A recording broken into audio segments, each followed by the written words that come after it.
Hello, and welcome to the channel. Happy New Year to everyone. 2026 is off to a start. Moving on. Today we're working on the very last Vocaloid Genshin design. If this is your first video in the series, I've left a link to the playlist of the whole thing in the description. In this series, we're making a Vocaloid design to match the regional Miku from my Genshin Miku series, so if you've also missed that one and are interested, there will also be a link to that playlist in the description. With the series being inspired by the Vocaloid and Pokemon crossover Project Voltage, I'd added Teto more for the heck of it, but she did end up making an appearance as a rival to Trainer Miku, which made my decision to add her a fortunate coincidence. Since she's the last one to get a Genshin design, I did have a few design ideas, but first, let's decide on her weapon, element, and region using the gachapon.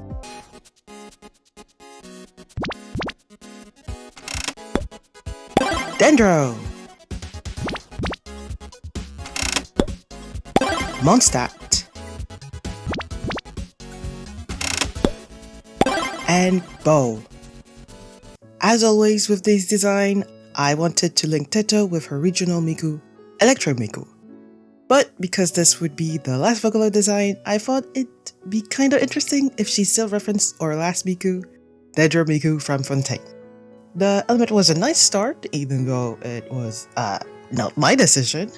So I kinda wanted to do something a little more special. I like the idea of Teto being originally from Fontaine, before moving to Mondstadt, where she eventually gets her vision. I'd actually planned to do something similar if the gachapon had picked Fontaine instead, with Teto being from Mond and moving to Fontaine. With that idea in mind, I started brainstorming ideas for why she'd moved from one place to the other. One idea was that she was following her family who decided to get into Mond's wine industry. I scrapped that one fairly quickly. I figured if Teto moved to Mond, it had to be on her own accord.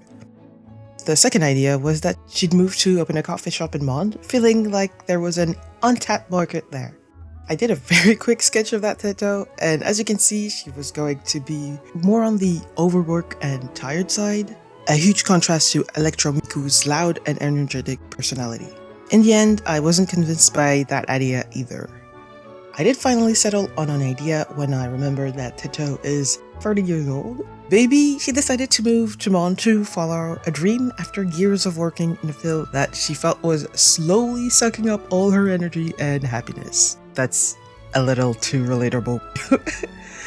In the end, that little sketch of tired Teto is kind of canon, I guess. That was a pre-Mond Teto. With Mond being associated with bards, I figured I could make her dream linked to music. But this time around, rather than being a musician, like with the other Vocaloids, I decided her dream was to become a songwriter.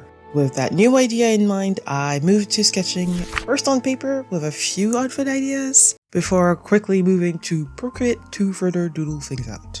Okay, so just a heads up, I noted Teto's weapon as being a sword, but that's just me being scatterbrained. She is in fact a bow user.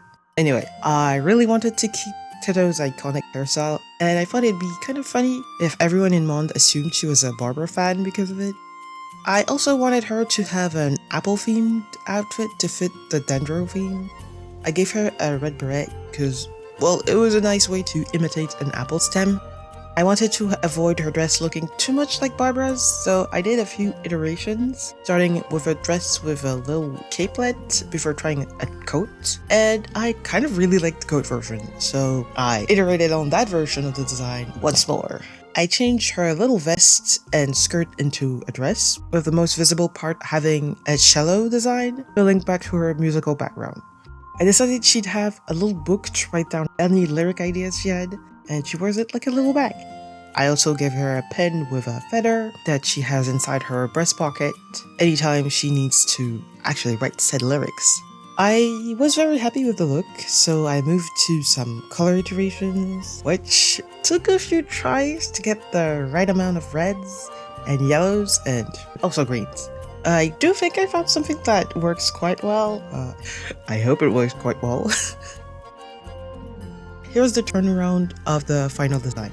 I gave her some makeup to make her look a little more mature since she's in her early 30s, despite not looking like it at all. Her hair and the bow in the back of her coat are very much supposed to look like apple peels. Her coat actually changes her silhouette quite a bit, and she looks a lot slicker about it.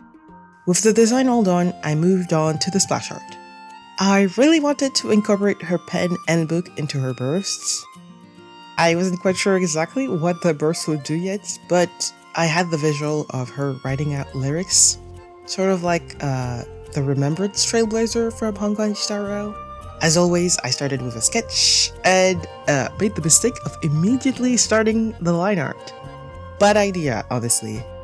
I kind of realized my drawing was looking very stiff, so I went back and did a more detailed sketch to iron out all the little details before finally moving to the line art. One of the reasons I had for Teto choosing an apple-themed outfit was that she'd heard that apples were a very popular fruit in Monde, and wanting to fit in, she'd used Fontaine fashion magazines, or well, the Tevat equivalent of a fashion magazine, as inspiration to create an outfit that would surely make her look like she belonged. She quickly realizes, once she's there, that her ideas of what's popular in Monde are not quite correct. People do think she looks very cute, so it's not so bad. Also, guys, we all know that he would love her. The whole Apple theme, he would love that. The music theme as well, he would love that. But outside of her little blunder, like I mentioned earlier, a lot of Mondstadters usually assume she's a fan of Barbara because of her hairstyle. This is also how she gets introduced to Mond's music scene, which she initially finds very exciting before realizing she's not quite into the type of sounds that are popular in the city of Adamo. She does absolutely find their lyricism inspiring, but the music style just doesn't hit quite right. That is until she meets Miku. As mentioned in the Electro Miku video, Miku is a bit of an oddball in Mondstadt's music scene, with a very loud and high energy style, and Teto absolutely loves it. She ends up writing a bunch of songs for Miku before even introducing herself, and feels quite awkward about it when she's out of the zone. She sits on her work for a while before finally deciding to talk to Miku. And you guys are never gonna believe this, Miku also absolutely loves Teto's work. I know, crazy.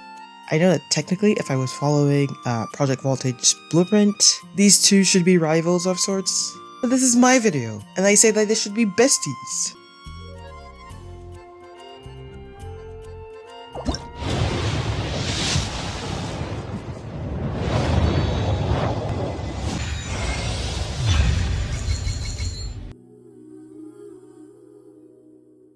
And here's Teto in her final splasher. For her burst, Teto takes out her lyric notebook and, infusing her pen with Dendro, writes emphatic lyrics, dealing AoE Dendro damage and marking enemies in her vicinity. Marked enemies will see their Dendro resistance reduced until the mark disappears. For her normal attacks, Teto performs up to 4 consecutive shots with her bow. For her elemental skill, Teto doodles a mini Teto with her Dendro infused pen. Mini Teto will float around the on-field character's head, whispering inspiring lyrics and boosting Dendro and Electro.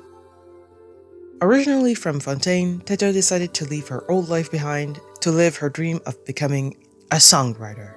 While she tried to make a good impression upon the people of Mondstadt with her Apple-inspired look, her hairstyle is what brought her the most positive attention. Apparently, there's a famous singer called Barbara that has the same hairstyle. She's yet to actually meet her.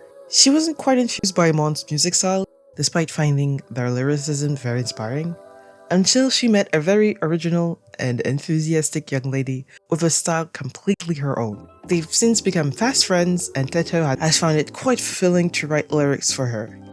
And there we go! Teto is all done, and with her, we've finally finished with the Genshin Vocaloid series. It's been quite a ride. Thanks to everyone who's watched, liked, or commented on all these videos. Huge shout out to my bro, Efel Savega, who has been a huge help with all the kids. Mini Teto was his idea, by the way. Thanks again, bro. Couldn't have done it without you. If you enjoyed the video and Teto's design, I'd love to hear your thoughts. Don't hesitate to leave a like as well if you feel so inclined. If you're into Genshin Impact, I'm definitely drawing more of that, so don't hesitate to subscribe if you want to see more stuff. I do want to try to draw some non-Genshin related stuff for the channel this year, but I said that last year and that didn't happen, so we'll see how that goes. As always, thanks for watching. See you next time. Bye bye!